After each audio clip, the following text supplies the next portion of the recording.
Hello বন্ধুরা, আবার একটা নতুন ভিডিওতে তোমাদের সকলকে ওয়েলকাম। তো আমি প্রত্যেকদিন দৈনন্দিন জীবনে যে কাজগুলো করি সেগুলো তোমাদের সাথে আজকে শেয়ার করব। মেয়ের এখন এক্সাম চলছে, তো মেয়েকে আমি প্রথমে পড়তে বসিয়ে দিয়েছি এবং ঘরগুলো তো একদম ছত্তিচ্ছন্ন নোংরা করে রেখে দিয়েছে, সেগুলো এবার একটু পরিষ্কার করে নেব।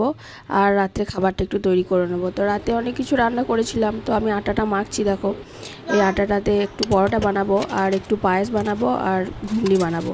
তো সেইগুলো আমি তোমাদের সাথে আজকে শেয়ার করব ভিডিওর মাধ্যমে। তো ভিডিওটা দেখতে থাকো। সারাদিনে অনেক কাজ থাকে, তো সারাদিনও ভিডিও বানানো হয় না। তো মেয়েকে স্কুল দিয়ে আসা, নিয়ে আসা, এখন যেহেতু ওর এক্সাম চলছে তো ওকে একটু বেশি করেই একটু টাইম দিতে হয়। তারপরে খাবারও বানাতে হয় টাইমের মধ্যে, বাচ্চা খাবে তার জন্য। তো সেই জন্য সারাদিন আমার ভিডিও দেওয়ার টাইম হয়ে ওঠে না, এগুলো রাতের দিকটা একটু টাইম পাই, তাও সব দিন হয়ে ওঠে না। এখন তো বড় ভিডিও না দিলে আবার হয়ও না। তো যাই হোক, যখন পেজটা খুলেছি তখন তো তাকে মেনটেনও করতে হবে। তো আমার দেখো পায়েসটা রান্না হয়ে গেছে, আমি এবার এটাকে একটু ঢাকা দিয়ে দেবো। আর ঘুগনির জন্য কলাইটা তো আমি সিদ্ধ করেই রেখেছি কুকারের মধ্যে। এবার আমি এর মশলাটা তৈরি করে নেব। আর এদিকে যে আটাটা মেখে রেখেছিলাম সেই আটার লইগুলোই করে নেব। আর এদিকে একবার মাঝে মাঝে মেয়ে উঠে পড়ছে, তো তাকে আর কাছে গিয়েও বসতে হচ্ছে, তাকেও পড়াগুলো দেখিয়ে দিতে হচ্ছে। তো স্যাটারডে সানডেতে সবথেকে বেশি কাজ থাকে। ছুটির দিন হলেও যে কাজের কম থাকে বা রেস্ট সেরকম কিছু ব্যাপার নয়, এদিন বেশি কাজ থাকে, কারণ পুরো সপ্তাহটা তো অফিস স্কুল করে কেটে যায়। ফলে সমস্ত কাজগুলো তো পেন্ডিং পড়ে যায়। তো ওই দুটো দিনই পাওয়া যায় সমস্ত। পড়তে বসে তো নানান অজুহাত, পড়তে বসলেই তো নানান রকম কাজ পেয়ে যায়, আবার ড্রয়িংও পেয়ে যায়, ড্রয়িংও করতে মন যায়, সবসময় বলে ড্রয়িংই করব।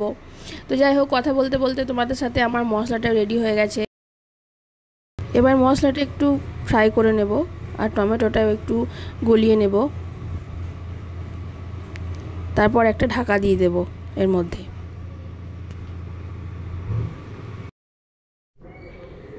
মশলাটা ফ্রাই হয়ে গেছে,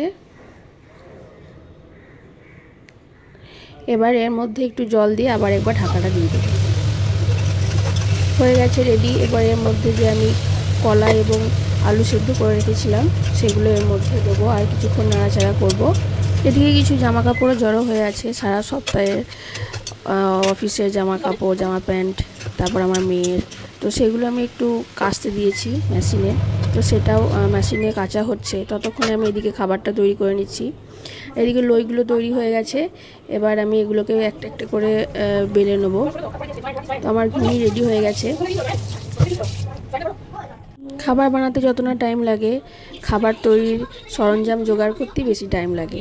তো আমার পরোটাগুলো সব হয়ে গেছে, বেলা হয়ে গেছে, এবং আমি একটা একটা করে সব ফ্রাইও করে নিয়েছি দেখো।